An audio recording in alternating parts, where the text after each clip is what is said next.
Why would you want to roll over your 401k into an IRA? Hi, I'm Garrett Ray, financial planner here at the Wealth Guardians and the Ray Financial Group. And I'm Brice Payne, and you've entered The Vault, the Wealth Guardians video series on all things pertaining to retirement planning.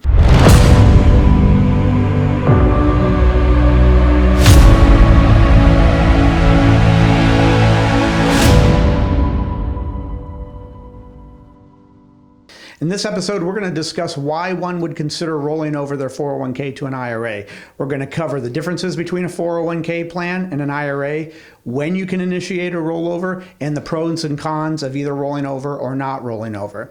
Don't forget to hit these like and subscribe buttons down below the screen there if you're so inclined to catch other episodes of The Vault with Garrett, Doug, and myself. And okay, Garrett, let's go ahead and get to it here. What are we talking about today? Yeah, Brice, and as we talk about rolling over potentially a 401k into an IRA, why don't we just take some time to explain, what is a rollover? What is a rollover? Yeah. So there's two main types of retirement plans out there, an employer-sponsored plan or a non-employer-sponsored plan.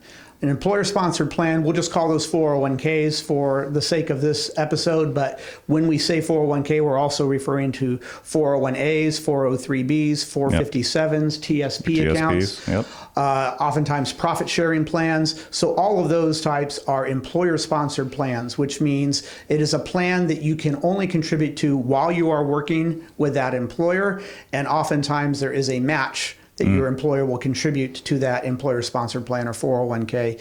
An IRA is a retirement plan that you open up on your own. And again, both the 401ks and IRAs are pre-tax monies. Yep. So they get the contributions are deducted from your earned income in the year that you make that contribution, and they grow tax deferred. So as long as you leave the money in there, you don't have to pay taxes on those monies until you take the monies out. So that's what the two plans are. And then a rollover is moving monies from an employer-sponsored plan into a non-employer-sponsored plan, an IRA, also times a Roth. Okay, thanks, Brice. So now that we've explained the differences between a 401k and an IRA, when can you initiate that rollover? So a rollover can be initiated in one of two trigger events.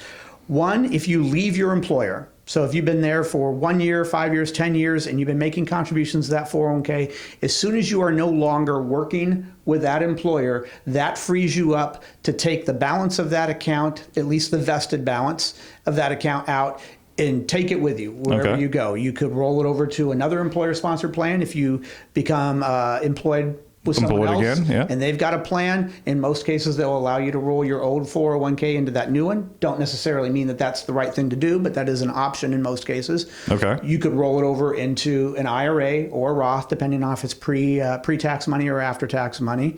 So that's when that's the first trigger event. Okay. The other trigger event, and by the way, before I get to the other trigger event,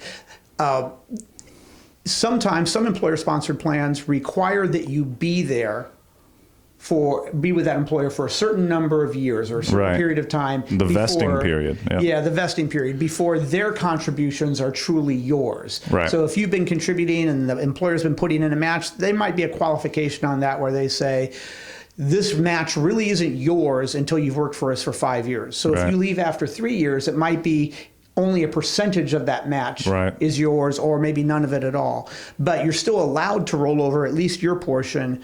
The employer's portion, there might be a caveat to that on whether or not you're allowed, that's truly yours or not. Yeah, that makes sense. Kind of prevents job hopping, that sort of thing. Yes, that's kind of the idea behind it, is we really want to encourage you to stay here for a certain period of time. Okay. All right, so the other trigger event that allows you to pull monies out of a 401k and roll them over to your IRA is what's called an in-service rollover. And that is when you turn 59 and a half, even if you're still working with that employer, you are allowed, in most cases, not 100% of the cases, to take the balance out of that 401k and move it over to an IRA so that you can have better management over it. We'll talk about the pros and cons there in just a moment.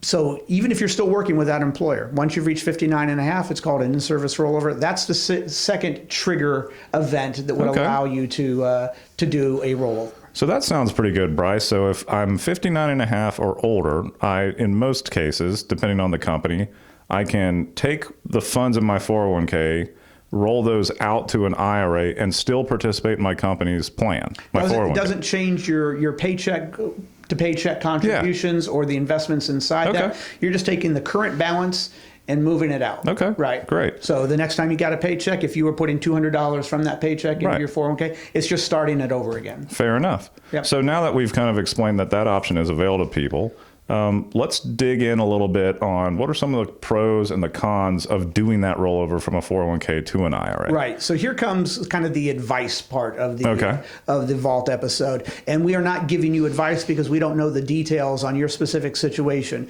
But we would recommend that you talk with your financial planner or your advisor about what makes the most sense for you. But here are the general things that you would want to consider in deciding whether or not a rollover is in your best interest or not. 401ks have loan options in most cases. Wow. So if you are in a financial position where you need to take a loan out of your 401k, so you've got $100,000 in there and your bank account is strapped a little bit right now and you need to take some money out for a medical bill or whatnot, you can take that out of a 401k in most cases and then pay it back, and then you do have to pay it back with interest, but you're paying yourself the interest, which is kind of cool. So it's just, there's really basically no interest then.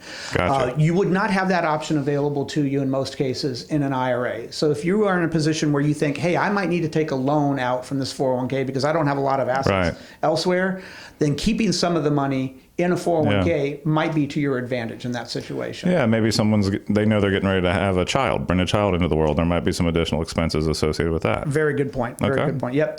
Another nuanced difference between a 401k and an IRA is that a 401k is protected from creditors. So if you've got $100,000 in a 401k and all of a sudden you got caught up in some kind of debt and the credit card company or whatever is coming after you, they cannot come after monies that are in your 401k by government rules.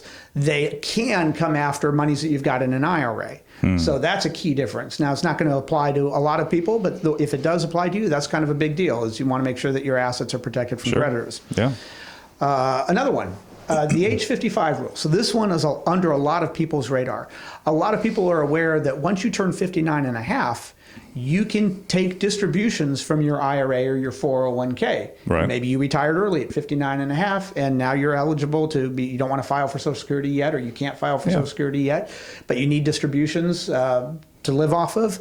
You can take monies out of your IRA at 59 and a half. Okay. But here's a rule that a lot of people aren't aware of, the age 55 rule.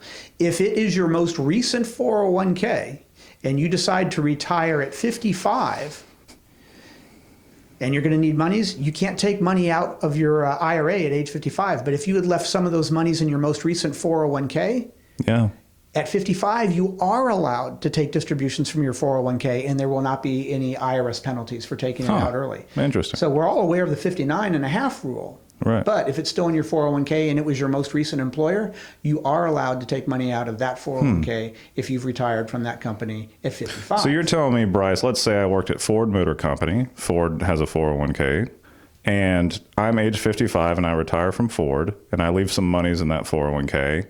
At age 55, I can take distributions from that 401k because that was my most recent employer. That's exactly right. Wow. Did not know that. Yeah. Thank you, Brice. And so it's one thing, some advisor might tell you, hey, we want to roll over your 401k to your IRA now that you're retired. Well, make sure if you are not going to go back to work somewhere else, that you have an income plan in place until you file for Social Security. And one of those income plans could be leaving some money at your 401k to take distributions from that until you are of Social Security age. Yeah, very good. All right. So that's another one. Another one that a lot of people aren't aware of is RMDs. Now, we all know that we have to take RMDs. The age used to be 70 and a half. Then 70 and a half, 72. Yeah. Right now, as we speak, it's age 73, but they're going to move it up to age 75.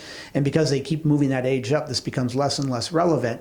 But your IRAs and your IRAs, you have to take distributions from at 73, right. At this day and time.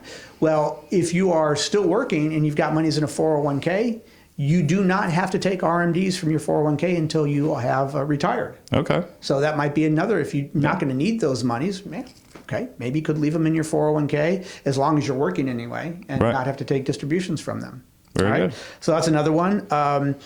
this is a difference between a 401k and an IRA, but it doesn't really play into whether or not a rollover is pertinent to you.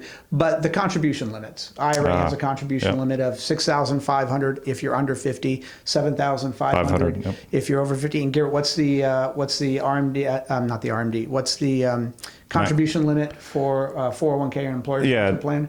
So if you are the employee, it's $22,500, and then it goes up to $44,500, I believe, as a combination of employee and employer. So that's the match. Yeah. Okay. Yeah. All right. So you've got a larger contribution limit there on a 401k than an IRA, but because you're just taking a distribution, not distribution, you're taking a rollover from your 401k to your IRA, that doesn't impact the contributions that you are eligible to make in your 401k. Right. And you can still make a full contribution to your 401k and a full contribution to your IRA. They don't run into each other head to head with each other. They don't compete. And then the other, again, we talked about this earlier, but the other one is the limited investment options. If you are really unhappy with the investment options that you have in your 401k, or you really want to start actively managing and going off on your own and deciding what holdings you've got, 401k is simply not going to satisfy your needs in most cases. Yeah, I would say that to me, that's one of the biggest cons of a 401k. You might be lucky if you have 25, 30 selections of mutual funds within your 401k, whereas in an IRA, you really have so many investment tools available to you that the market provides, even some insurance products. So yeah. And then two other things to consider. In an IRA, you're going to have better investment advice from an advisor. 401k advisors are well-versed on the mutual funds that are inside that 401k plan, and they'll be able to tell you, based on your age and your risk tolerance, which of those mutual funds make sense for you. But they're not going to give you advice on what the market is doing, whereas an investment advisor or financial planner who manages an IRA would be able to give you that kind of advice. And then the costs, particularly if you want to self-manage your IRA. If you're self-managing, you're going to have very little costs overall, particularly if you're not using mutual funds and you're going with stocks or ETFs. You're going to have very little costs associated with your IRA. You're always going to have a 12B1 or what's called an advisor fee attached to your 401k. Even if you're just been in that same mutual fund for the last 10 years, you're still paying that advisor fee year after year, month after month in a 401k. I would agree. Yeah. So that kind of covers the pros and cons. Garrett, did we leave anything else out? Did we want to cover anything else there? I think we're good here, Brice. All right, very good. Well, that kind of breaks it down in a nutshell, what a rollover is, the difference between your 401k plans and your IRAs, and things to consider when deciding whether or not a rollover is right for you. Again, don't forget to hit these like and subscribe buttons down below if you want to catch other Vault episodes on all things related to investment planning here, financial planning. I'm Brice Payne. And I'm Garrett Ray. And this has been The Vault.